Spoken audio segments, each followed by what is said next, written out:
Hello everyone, my name is Sarah Cahill and welcome back to my channel. The back end of 2021 is fast approaching and you know what that means.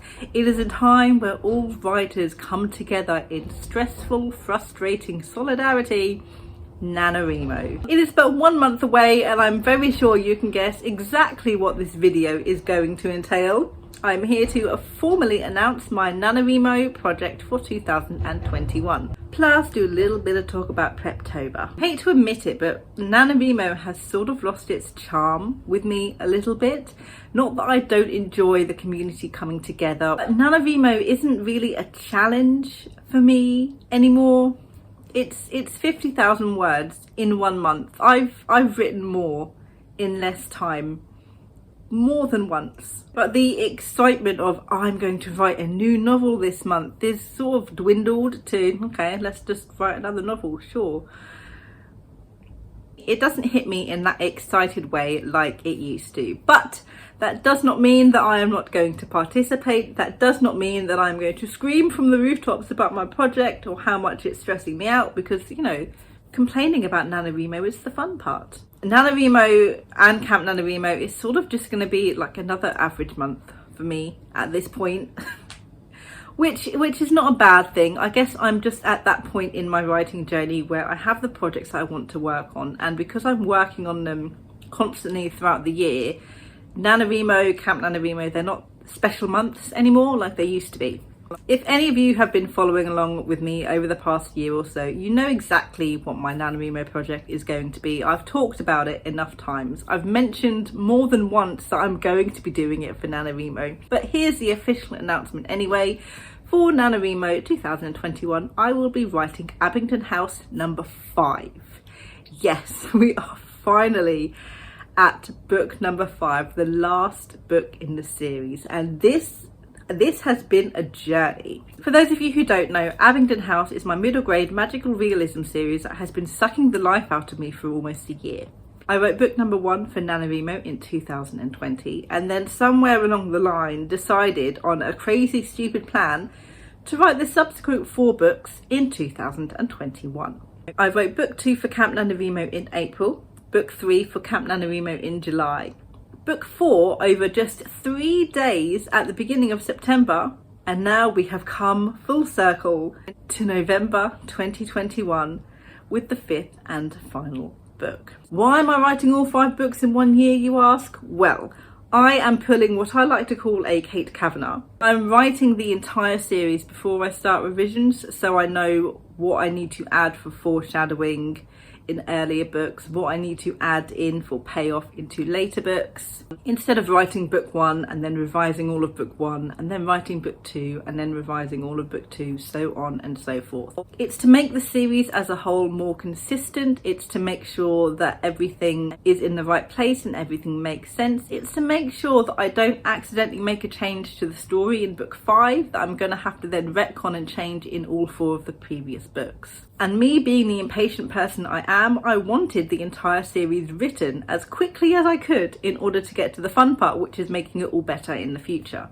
I'm very much looking forward to 2022 where I can actually start revising and making the crap that I have vomited onto my page a little bit better and more coherent. Since I'm writing book 5 in November, it will officially be the longest first draft out of all 5 of the books, because I have no choice but to write 50,000 words in order to, you know, win NaNoWriMo in the first place. In November 2020, I wrote both Abingdon House number 1 and the first draft of a different novel in the 1 month. I think I did like 100,000 words or something. For book 2 in April, I used Katie Tastic's 3-act 9-block 27 chapter method. For books 3 and 4 subsequently, I used a scene by scene method in order to get all of the work done. So all of the first drafts for the first 4 books have been below 45,000 words. Obviously, book 5 having it to be longer for the first draft isn't a massive issue. I presume it will be the longest novel regardless anyway, because it has the most content to go into it. But it'll just be fun to see how different the novels are when I am forced to write a certain word count, which I am with Abingdon number 5, whereas books 1 to 4 I only had to write a specific amount of scenes and or chapters.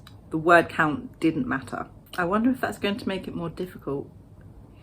I hope not. Of course, there is inevitably a lot of work that needs to go into outlining and prepping for me writing Abingdon number 5 in November.